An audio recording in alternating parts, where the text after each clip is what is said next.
Ashok Danavath, who is a first-generation scheduled tribe scholar from India and a doctoral researcher in anthropology at the University of Amsterdam. His current project examines Indigenous and tribal students' experiences in higher education in North America and India, with a focus on language governance and institutional inequality. Ashok also studies how caste is reproduced in European and North American academia and among South Asian diasporic communities. He holds an MA in Development Studies from Erasmus University, Rotterdam. His broader interests include educational policy, welfare schemes, rural and agrarian change, social inequalities, and epistemic violence in Telugu states. Ashok previously worked as a senior researcher with the National Campaign on Dalit Human Rights, NCDHR. So welcome, Ashok, and please start. Thank you. Yeah, thanks, Kalpana, for inviting me and for putting this panel together, and to your team. And I'd also thank Danish Ali and Dhananjay for setting the context of the India and Indian higher education and then academic freedom in the past few years, and particularly regards to the universities. And I would also briefly touch upon the chronology of how these the government, the right-wing Hindu nationalist government, setting all these groundwork for the last couple of years.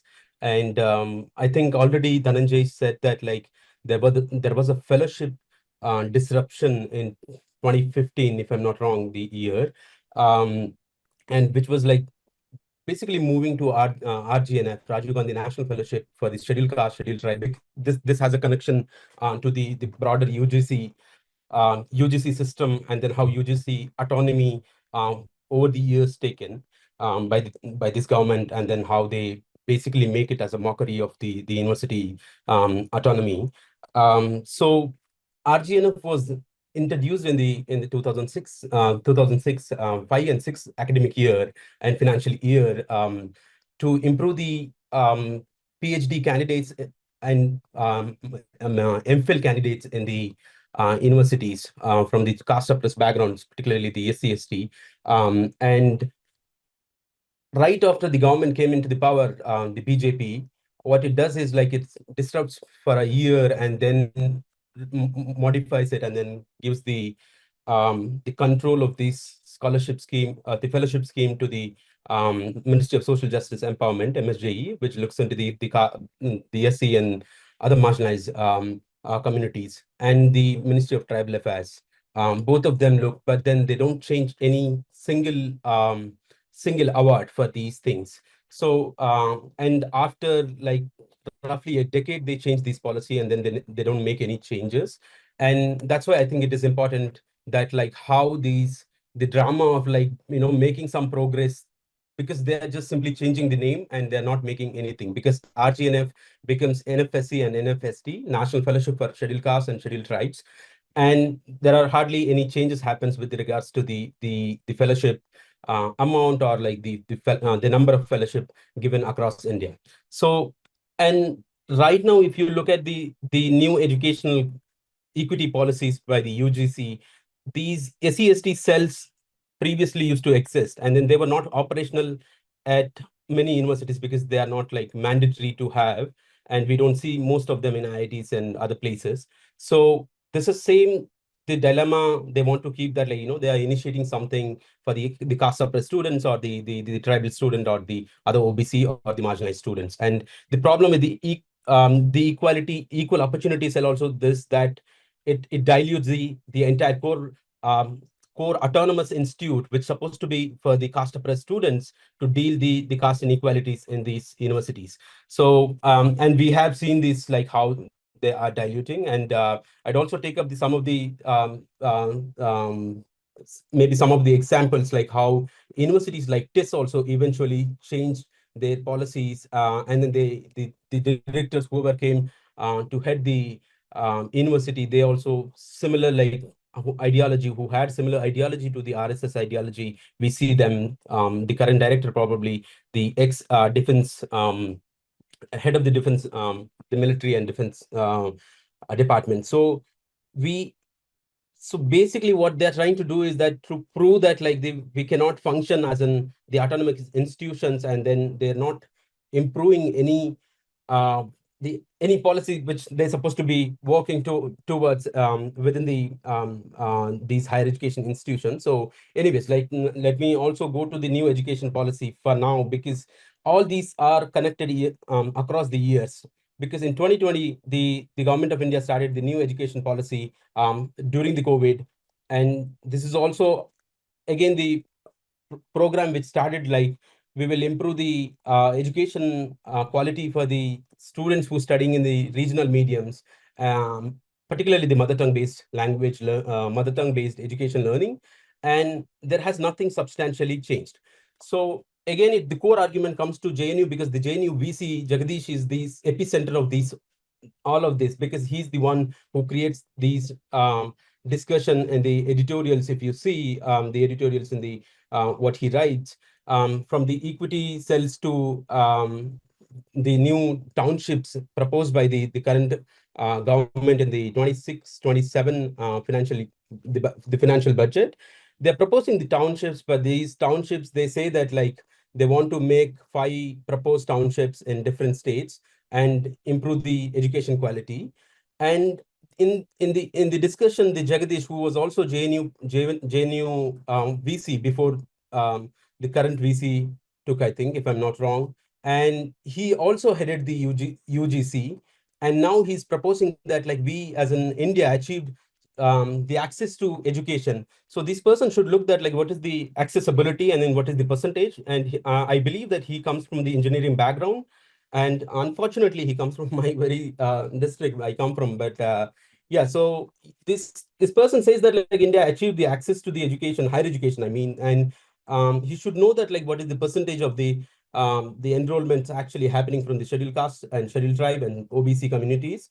And if you see particularly the tribal communities, it's just like 6%. And he says that India is accessed the higher education, and now we have to move that, advance the higher education. And some of these dialogues creates the private universities, like what they are now proposing the townships, and they're also starting the IITs in overseas. So this is very important case, because they created same dialogue and discourse around the 2020. So understanding all of this chronology, because most of us do not know, and then we are not recording or writing about all of this. So around 2020, the government also came up with, we will start the off campuses for the IITs. These bloody IITs in this country did not do any job, and you do not have the ST faculties in these IITs. If you look at the number of ST faculties, I'm talking about faculties, not even directors, right? Like already Dhananjay mentioned, I think 38 general caste directors, and then only 1 SC and ST, and then 4 OBC caste directors. But if you look at the IITs, not even a single director comes from the 80% of the population of this country. And then these people are talking about creating off campuses, and they started the off campuses in Abu Dhabi. They started off campuses in Tanzania, IIT Madras, which cannot even deal the meal program within an equal one in a single kitchen. The meat eating students, they do not treat them equal. And these people are talking about the creating education for the rest of the world, which is shame, because they started these 2 programs. And it would be interesting to look those special universities, like the off campuses, how they actually function, who funds these off campuses outside India. So some of these things are very important, because we often think that like they are creating the international education or whatever it is, but like there are not a single professor you see in these IITs. The 21 IITs, or the more IITs or NITs, national institutes of importance. So again, this particular the proposed universities, or why particularly problem is that these universities only work for the elite, because the India is now, you have the extreme elites, like 1% of the extreme, or 10% of the extreme elites who are making hell lot of money by exploiting the 90% of the population. And these people want to go to the top elite universities, or like you already have some of these universities, some in Delhi, or some which have campuses. UK universities have campuses in Delhi. Australian universities have campuses in Delhi. So these are the universities they want to put that at these universities are example, and then the Indian higher education is improving. And by not talking about the poorest of this country, as already Dhananjay said, that SC, ST, OBCs, and then the some of the other the marginalized groups, the Muslim, some of them are also covered in the OBCs are also covered in the Muslim community for the southern states at least. And then the Muslim students are the other religious Christian student or other religious students. And there are also the I would not say the EWS. It is a very problematic program anyways. EWS, I would not say whatever the policy started in 2019 by the BJP. So some of the among the upper caste, the poor students, they also struggle. And these students do not able to go, and then by destroying the public education, they are proposing the new private university townships. Over the last 10 years or 12 years, if you see, all we see is that like arresting students and arresting the faculties who are talking about the nonsense, right? So, and now if you look at the universities currently, the professors cannot even do research, and students cannot talk, and then they would not get any opportunity because they're talking. And that is the stage we are there as a country. And I would now look into the reparations or the recognition of the caste as broadly within the university setup, as Elizabeth, I think, previously mentioned from the Dalit Solidarity Network UK. So recognizing caste is actually not really gives anything, because we have seen this in in US, and all these universities again funded on the colonial and enslaved labor, and imperial, now the crazy imperial institutions. These are not a single university announced the reparation program. They recognize the caste. Harvard recognized the caste, Brown recognized the caste, UC system recognized the caste, and then there are a couple of other universities recognize the caste. But recognition does not actually guarantee anything if they don't give any reparation to the students coming from this. And we have seen that like the South Asian institutions, which started in the 1950s, EUPEN and all of them, or many other, like I would not name it now, but like all these universities do not have a single faculty coming from the Dalit community, or the from the Adivasi community, or the other OBC. 80% of the India's thing, right? And then anyways, the South Asian institutions are simply the Indian. They are not at South Asian, really South Asian. So and my experience as a student and student union leader in the student executive body leader in the International Institute of Social Studies, we have not seen single student who actually came from the Dalit and tribal background. I was the first tribal student to study, and there was another student from Manipur. Two of us, the only students who studied on the scholarship, and there is no other scholarship given to these students. So it is important for these universities, particularly North American and European universities, which exploited the labor, the colonial labor of these country and then the subcontinent, they also to be making responsible. And often this labor done from the caste oppressed students, because it's not that the student like me or like the other PhDs who are there, we are the first students. The South Asian students, or the Indian students in particularly, the upper caste students, and then the student coming from the caste oppressor backgrounds, they are there for generations, and then you do not see those discussions. And now the caste is slowly becoming a noise because of the caste oppressed student, because of the fellowships, or like relatively a better mobility among these caste oppressed and the tribal students, or the other marginalized among. They able to go to the abroad, and then they are creating a noise, and then that noise also, it is slowly being hijacked for the promotional purpose or whatever it is. And we do see that like in the Europe, and we do see in the US as well. And instead of creating a platform, they're hijacking the platform which created something like the Ambedkar lectures or like a lot of other these things initiated by the caste oppressed students are now hijacked. The issue is not hijacking, but the issue is collaborating and then creating those solidarity. We don't see much in these spaces, and so the recognizing particularly the caste does not really help if you do not talk about the reparation or fellowships. None of these universities, not any of their South Asian study centers or the departments said that, like, we will take every year 10 students, 10 PhD students, or like 5 master students. None of them said this thing. So these recognition regimes does not actually help us. It just ends there, I think.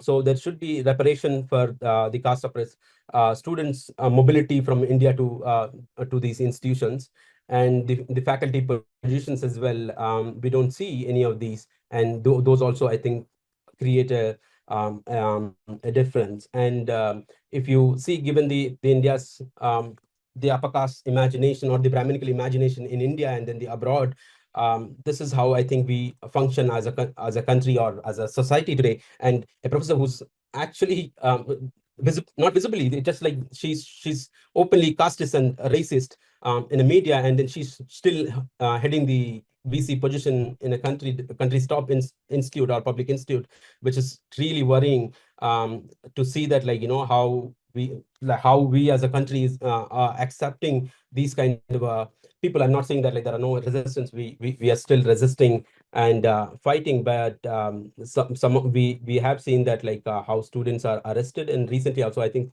12 students from JNU, if I'm not wrong, sent to Tihar for protesting. So all of these things are happening, and I think it's important for we to keep fighting and creating those solidarities instead of hijacking the spaces created by the caste oppressed students and the scholars.